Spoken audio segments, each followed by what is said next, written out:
Hello guys, welcome to Teset classes English with Monika. हमारा आज का टॉपिक है पास्ट परफेक्ट टेंस। इसके पहले हमने पढ़ा था पास्ट कंटिन्यूअस टेंस। वो वीडियो आपने नहीं देखा है तो आप डिस्क्रिप्शन बॉक्स में उसका लिंक देख लीजिए और वो वीडियो देखिए। चलिए शुरू करते हैं पास्ट परफेक्ट टेंस। सबसे पहले हम इसकी पहचान देख लेते हैं।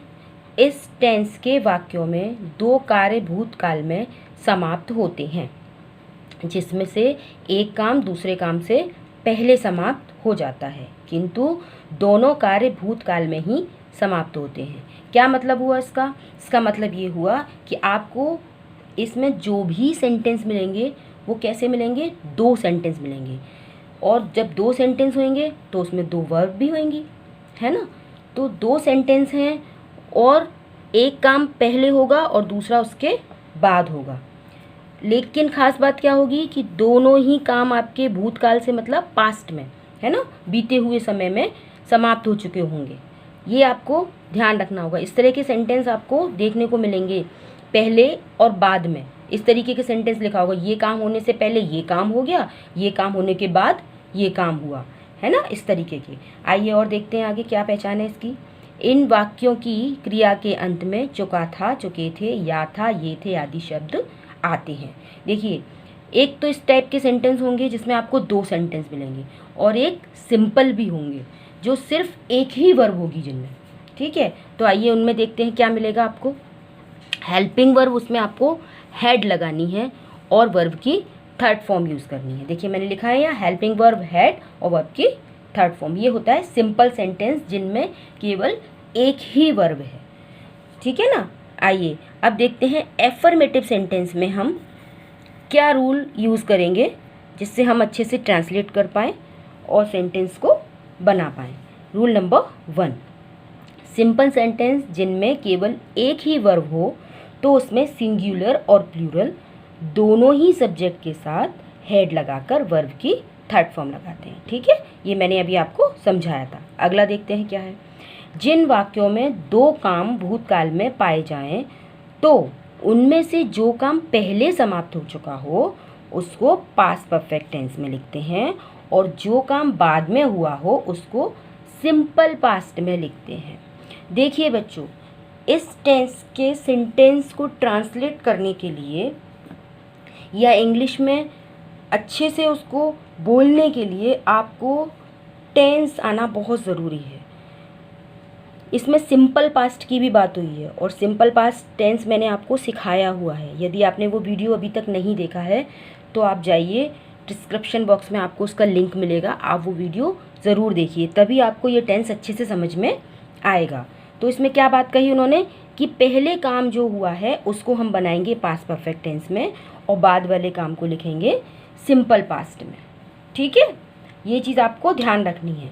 चलिए इसको स्ट्रक्चर के सहायता से आपको समझाती हूँ। सबसे पहले क्या आएगा? सब्जेक्ट आएगा, उसके बाद हेड आएगा, उसके बाद वर्ब की थर्ड फॉर्म आएगी, उसके बाद ऑब्जेक्ट आएगा, उसके बाद बिफोर आएगा, और उसके बाद सब्जेक्ट। फिर से सब्जेक्ट कैसे आ गया? क्योंकि दो सेंटेंस है ना यहाँ पर, तो सेकंड सेंटेंस का भी सब्जेक्ट होगा ना, सब्जेक्ट आएगा। फिर वर्ब की सेकंड फॉर्म, क्योंकि सिंपल पास्ट यूज़ करेंगे इसलिए वर्ब की सेकंड फॉर्म प्लस ऑब्जेक्ट। ये हो गया इसका स्ट्रक्चर। कौन सा सेंटेंस का स्ट्रक्चर है? जिनमें हमको दो सेंटेंस मिलेंगे। ठीक है, सिंपल वाले में तो कुछ है ही नहीं, जैसे मैंने आपको बताया। सिंपल वाले में तो आप सब्जेक्ट लगाएंगे और हेड लगाएंगे, वर्ब की थर्ड फॉर्म और ऑब्जेक्ट। यहाँ तक सिंपल हो गया। ठीक है, चलिए इसका एक एग्जाम्पल दे देती हूँ जिससे आपको ये अच्छे से समझ में आ जाएगा। देखिए एग्जाम्पल, पहला एग्जाम्पल है, वर्षा होने से पहले हम घर पहुंच चुके थे। देखिए दो सेंटेंस है ना इसमें, वर्षा होना और हम घर पहुंच चुके थे। एक काम पहले हुआ है और एक बाद में हुआ है। पहले क्या हुआ है? हम घर पहुंच चुके थे, तो पहले हम इसको लिखेंगे और किस में लिखेंगे? पास्ट परफेक्ट में। तो वी हैड रीच्ड होम। पहले की इंग्लिश लिखी, बिफोर इट रेन्ड। ठीक है, आया समझ में? अभी मैं आगे और एग्जाम्पल कराऊंगी, फिलहाल आप एक एक एग्जाम्पल से समझिए। चलिए अगला देखते हैं। रूल नंबर 3, यदि वाक्य में बाद शब्द आया हो तो बाद में होने वाला काम पास्ट इंडेफिनिट टेंस में लिखा जाता है। और पहले होने वाला पास्ट परफेक्ट में लिखते हैं।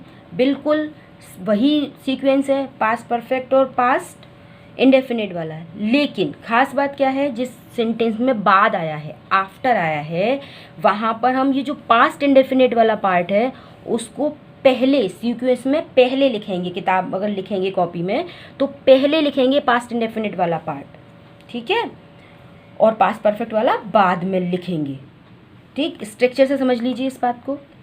यदि सेंटेंस में आफ्टर आया हुआ है, बाद आया है, तो सब्जेक्ट प्लस वर्ब की सेकंड फॉर्म प्लस ऑब्जेक्ट, ये क्या है, सेकंड फॉर्म पास्ट इंडेफिनिट में यूज़ होती है ना। आफ्टर वाले में पहले पास्ट इंडेफिनिट वाला पार्ट आएगा, तो सब्जेक्ट प्लस वर्ब की second form plus object plus after plus subject plus head plus verb की थर्ड फॉर्म प्लस ऑब्जेक्ट। ये हुआ बाद वाले सेंटेंस का।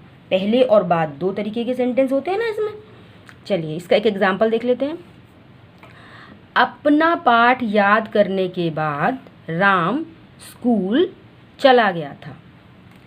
Ram went to school after he had learn his lesson. देखिए वही किया हमने, पहले पास्ट वाला पार्ट लिखा और बाद में हमने परफेक्ट वाला लिखा। पहले सिंपल पास्ट वाला फिर पास्ट परफेक्ट वाला, ठीक है। चलिए अब अगला रूल समझते हैं। अभी हम सिंपल सेंटेंसेस की बात कर रहे थे जिनमें एक ही वर्ब हो। तो सिंपल सेंटेंस में इस टेंस का प्रयोग केवल उसी दशा में होता है जब सेंटेंस में बिफोर, टिल, ऑलरेडी का यूज़ हुआ हो, है ना। केवल एक ही वर्ब हो उसमें और बिफोर, टिल, ऑलरेडी ऐसे वर्ड आए हों, ठीक है। चलिए इसके एग्जाम्पल से देखते हैं इसको। मैं इस खेल को पहले ही देख चुका था। देखिए एक ही वर्ब आई है इसमें, देखना एक ही वर्ब है, एक ही सब्जेक्ट है, तो ये सिंपल सेंटेंस हुआ। और यूज़ क्या हुआ है, पहले ही। मैंने अभी आपको बताया था ना इसमें बिफोर, टिल, ऑलरेडी, है ना, पहले ही, तक, पहले से ही यदि यूज़ हुए हैं तो हम इसमें सिंपल सेंटेंस का रूल लगाएंगे। क्या, I had seen this game before. या इसी सेंटेंस को हम ऐसे भी कर सकते हैं, I had already seen this game. हम किसी भी तरीके से लिख सकते हैं, ठीक है। अगला देखिए, पुलिस के आने से पूर्व ही चोर भाग चुके थे। देखिए पूर्व, पूर्व माने पहले। The thieves had run away before the police केम। वही बात हुई है, पहले क्या काम हुआ है, पहले चोरों का भागना हुआ है, तो पहले हमने लिख दिया the thieves had run away. किस में लिखा हमने, ये पास्ट परफेक्ट टेंस में। बिफोर वाला सेंटेंस है इसलिए लास्ट में लिखा हमने पास्ट इंडेफिनिट में, ठीक है। आइए कुछ और एग्जाम्पल से आपको समझाती हूँ। देखिए, मेरे स्कूल पहुंचने से पहले, मेरे स्कूल पहुंचने के बाद चपरासी ने घंटी बजाई। The peon rang the bell after I had reach the school. ये बाद वाला है। देखिए बाद वाले में क्या किया हमने, जो पास्ट इंडेफिनिट वाला पोर्शन था यानी बाद में जो काम हुआ उसको हमने पहले लिखा। बस यही चीज़ याद रखनी है। देखिए the peon rang the bell, चपरासी ने घंटी बजाई, ये बाद में बजाई है लेकिन लिखा हमने पहले है। ये रूल है इसका, ठीक है। बाद वाला सेंटेंस जो होते हैं उसमें पास्ट इंडेफिनिट वाला पार्ट हम पहले लिखते हैं, क्लियर। तो इसमें लिखा हमने the peon rang the bell after I had reach the school, clear. अगला देखते हैं, अगला क्या है, रवि वह पत्र पहले ही लिख चुका था। सिंपल सेंटेंस है तो Ravi had already written that letter. इसमें तो कुछ करना ही नहीं है, ये तो आपको समझ आ ही गया होगा। डॉक्टर के आने से पहले रोगी मर चुका था। फिर देखिए पहले वाला आ गया, तो पहले हम क्या करेंगे, पास्ट परफेक्ट में बनाएंगे। The patient had died before the doctor केम, ठीक। देखो इसको और भी अच्छे से समझाने के लिए आपको एक चीज़ और समझाती हूँ। देखिए इसमें क्या याद रखना है आपको, अर्ली एक्शन और लेट एक्शन, कौन सा काम पहले हुआ कौन सा बाद में हुआ, इसको आप एक और तरीके से समझिए। अर्ली एक्शन आपने पहले लिखा किस में, बिफोर वाले सेंटेंस में, उसके बाद लेट एक्शन लिखा। टेंस का सीक्वेंस वही रहेगा, जो काम पहले हुआ वो पास्ट परफेक्ट में, जो काम बाद में हुआ वो पास्ट इंडेफिनिट में। बस आपको ध्यान क्या रखना है, बिफोर और आफ्टर का। जो बिफोर वाले सेंटेंस हैं उसमें अर्लियर एक्शन पहले लिखा जाएगा, फिर बिफोर आएगा, फिर लेट एक्शन लिखा जाएगा। और जो आफ्टर वाले हैं उनमें लेट एक्शन पहले लिखा जाएगा, फिर आफ्टर आएगा, फिर अर्लियर एक्शन लिखा जाएगा। ठीक है, देखिए बच्चों ये टेंस जो है थोड़ा सा कॉम्प्लिकेटेड है, इसलिए मैं आपको अलग अलग तरीके से समझा रही हूँ कि आपको ये बात समझ में आ जाए। चलिए इसका एक एग्जाम्पल और देखते हैं। मेरे आने से पहले वह अपना पाठ याद कर चुका था। He had learned his lesson before I reached। देखिए अब इसमें क्या अर्लियर एक्शन है और क्या लेट एक्शन है, आपको समझ में आ रहा है। पहला अर्लियर एक्शन क्या है कि he had learned his lesson, उसने अपना पाठ याद कर लिया, ये अर्लियर एक्शन है, इसलिए हमने किस में बनाया, ये पास्ट परफेक्ट में बनाया। फिर हमने बिफोर का यूज़ किया। अब लेट एक्शन क्या है, आई रीच्ड है ना, वो पहुंचा बाद में था तो उसको हमने पास्ट इंडेफिनिट में बनाया। तो ये तो हुए एफर्मेटिव सेंटेंस। आई होप आपको समझ आ रहा होगा। चलिए अब बात करते हैं हम नेगेटिव सेंटेंस के बारे में। ओके, अब नेगेटिव सेंटेंस में सारे वही रूल लगेंगे बच्चों जो हमने एफर्मेटिव में लगाए थे। सिर्फ उसमें क्या चेंज हो जाएगा कि हेड के बाद नॉट का इस्तेमाल करेंगे। देखिए नेगेटिव सेंटेंस में हेड के बाद नॉट तथा वर्ब की थर्ड फॉर्म लगाते हैं। वर्ब की थर्ड फॉर्म तो हम उसमें भी लगा रहे थे। अब सिंपल सेंटेंस होंगे तो हेड के बाद नॉट लग जाएगा, और आपका अगर दो सेंटेंस वाले कॉम्प्लेक्स सेंटेंसेस हैं तब हम क्या करेंगे, तब जो पहले काम होगा उसमें हम हेड नॉट लगाएंगे पहले वाले सेंटेंसेस में। बाद वाले होंगे तो उस हिसाब से चलेंगे, जो भी टेंस आएगा उसके अकॉर्डिंग हम यूज़ करेंगे नॉट का हेल्पिंग वर्ब के बाद। ठीक है, चलिए इसका एग्जाम्पल देखते हैं। धोबी के आने से पहले हम कपड़े नहीं धो चुकी थी। वह कपड़े नहीं धो चुकी थी। She had not wash the clothes before the washerman. Simple, अभी मैंने आपको समझाया था, जो काम पहले हुआ वो हम पास्ट परफेक्ट में बनाएंगे, जो बाद में हुआ वो पास्ट इंडेफिनिट में। ठीक है, नेगेटिव है इसलिए हमने इसमें नॉट का यूज़ किया है। अब इसके आगे इसके हम एक दो एग्जाम्पल और देखेंगे जिससे आपको अच्छे से समझ आ जाए। देखिए, मुझे कल तक आपका पत्र नहीं मिला था। देखिए तक वाला आ गया, मैंने कहा था ना आपको इसमें हर सिंपल सेंटेंसेस भी होंगे। तो तक, I had not receive your letter till yesterday. Simple है ये तो, इसमें बिफोर आफ्टर वाली बात ही नहीं है, तो कोई दिक्कत ही नहीं, बन गया सेंटेंस। ठीक है, चलिए अब बात करते हैं इंटेरोगेटिव सेंटेंस की। इंटेरोगेटिव सेंटेंस क्या होते हैं बच्चों, प्रश्नवाचक वाक्य। ठीक है, आप सबको पता है टू टाइप्स के होते हैं। एक होते हैं जो हिंदी में क्या शब्द से शुरू होते हैं, ठीक है, और दूसरे जिनमें क्या, क्यों, कब, कहाँ, कैसे बीच में आता है। इंग्लिश में अगर कहें तो बिगिन विद हेल्पिंग वर्ब और बिगिन विद WH वर्ड्स। आइए इनके रूल देख लेते हैं। इंटेरोगेटिव सेंटेंस में यदि क्या शब्द सबसे पहले आए तो हेड को सब्जेक्ट से पहले लिखते हैं। ठीक है जी, क्या वर्ड जो आएगा तो इसके लिए हम हेल्पिंग वर्ब हेड सबसे पहले लगाएंगे। ओके, अगला रूल देखते हैं। जिन सेंटेंस में क्या, कब, कहाँ, क्यों, कैसे बीच में हो तो इन शब्दों की इंग्लिश सबसे पहले लगाते हैं। ठीक है, जब हम इंग्लिश बोलेंगे या उसका ट्रांसलेशन हिंदी टू इंग्लिश करेंगे तो हम ये याद रखेंगे कि जो क्वेश्चन वर्ड अगर आए हैं बीच में तो हम इनकी इंग्लिश पहले बोलेंगे, है ना, जैसे वाट, वेन, वेयर। ओके, फिर हेड, फिर सब्जेक्ट, फिर वर्ब की थर्ड फॉर्म और फिर ऑब्जेक्ट लगाते हैं। ठीक है, आगे और स्ट्रक्चर में आपको समझाऊंगी यही बात। चलिए आगे देखते हैं।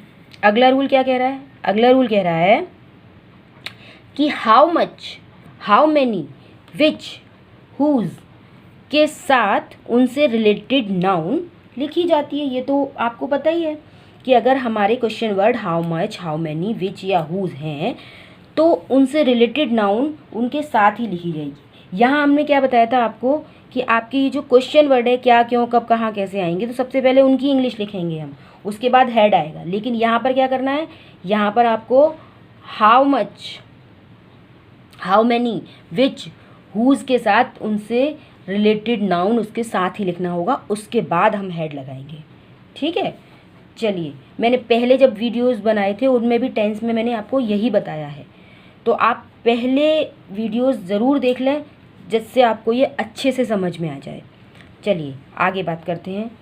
यदि हु ही सब्जेक्ट हो तो हु के तुरंत बाद हैड लगा देते हैं। यदि आपका जो हु है वही इसका सब्जेक्ट है तो हम हु के तुरंत बाद हैड लगाएंगे। उसके बाद वर्ब की थर्ड फॉर्म और ऑब्जेक्ट, यानी इसमें सब्जेक्ट नहीं आएगा। क्यों नहीं आएगा? क्योंकि जो WH वर्ड हु है वही हमारा सब्जेक्ट है। आ गई समझ में आपको बात कि जो हु वाले सेंटेंस हैं उसमें आप हैड के बाद तुरंत वर्ब की थर्ड फॉर्म लगा देंगे।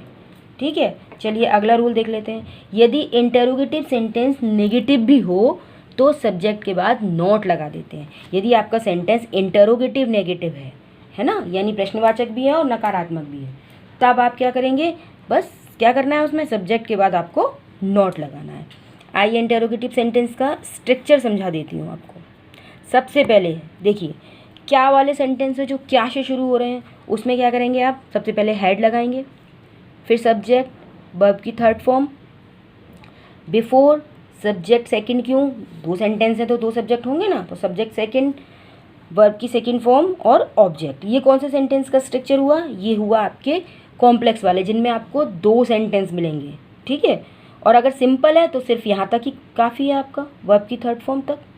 ठीक है, ऑब्जेक्ट हो तो लिख दीजिएगा उसमें। चलिए अगला देखते हैं।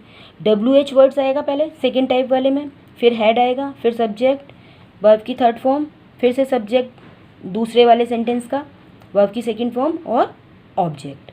ठीक है, तो ये हुए आपके इंटेरोगेटिव सेंटेंस का स्ट्रक्चर। तो आइए मैं आपको इसको एग्जाम्पल से समझाती हूँ। एग्जाम्पल से आपको ये समझाती हूँ कि हम कैसे इसको सेंटेंस को ट्रांसलेट करेंगे। देखिए, क्या पुलिस के आने से पहले चोर भाग गया था? देखिए क्या वाला सेंटेंस है ये, है ना। क्या है तो सबसे पहले हैड लगाएंगे। Had the thief run away before the police केम। वही इस्तेमाल किया है बिल्कुल हमने रूल कि बिफोर वाला सेंटेंस है तो पहले वाला पार्ट बनाया हमने पास्ट परफेक्ट में और दूसरे वाला बनाया हमने पास्ट इंडेफिनिट में, है ना। अर्लियर एक्शन और लेट एक्शन आपको ये याद रखना है। ठीक है, चलिए आगे चलिए। अपने पिता के मरने से पहले वह कहाँ गया था? कहाँ, कहाँ इसमें बीच में आया। ठीक है, तो हम क्या करेंगे, इस कहाँ की इंग्लिश सबसे पहले लिखेंगे। Where had he gone before his father died. आ गया समझ में आपको। चलिए आगे चलते हैं। सूरज छिपने से पहले कितने बच्चे सो चुके थे? देखिए, सूरज छिपने से पहले कितने बच्चे सो चुके थे? कितने। हिंदी में भी देखिए कितने के साथ उससे रिलेटेड नाउन उसके साथ ही आया है। यही काम हम इंग्लिश में भी करते हैं। अब कितने की इंग्लिश क्या लिखेंगे? How many. चिल्ड्रन उससे रिलेटेड नाउन साथ में लिखा हमने। Had slept before the sunset. Clear. तो ये जो वर्ड है आपका कितने, इससे रिलेटेड नाउन इंग्लिश में भी इसके साथ ही लिखा जाता है। ओके, चलिए कुछ और एग्जाम्पल देख लेते हैं जिससे आपको अच्छे से क्लियर हो जाए ये टेंस। देखिए, 8 बजने से पहले तुम कौन सी किताब पढ़ चुके थे? Which book had you read before it was 8। Clear. आ गया होगा आपको समझ में क्या किया है हमने। यहाँ पर हमने विच बुक, विच के साथ उससे रिलेटेड नाउन लिखा, हैड यू रीड ये पास्ट परफेक्ट में बनाया पोर्शन, बिफोर और ये वाला पोर्शन बनाया हमने सिंपल पास्ट में। ओके, चलिए आगे चलते हैं। मेरे पहुंचने से पहले तुम्हारे घर में कौन घुस आया था? कौन वाला आ गया, हु। ठीक है, हु के बाद हैड लगाया, फिर सीधी वर्ब आ गई, कोई और सब्जेक्ट हमने यहाँ नहीं लगाया। क्यों? क्योंकि हु ही हमारा सब्जेक्ट है। ओके, तो who had entered your house before I reached there. ठीक है, चलिए आगे चलती है। क्या मेरे आने से पहले उसने पत्र नहीं लिखा था? Had he not written the letter before I came. Interrogative negative है, सब्जेक्ट के बाद नॉट लगा दिया हमने। ठीक है, चलिए ये हुआ आपका पास्ट परफेक्ट टेंस। यहाँ पर कंप्लीट हो गया। आई होप आपको समझ में आ गया होगा। यदि फिर भी आपको कोई कन्फ्यूज़न है तो आप कमेंट बॉक्स में कमेंट करके मुझसे पूछ सकते हैं। Thank you.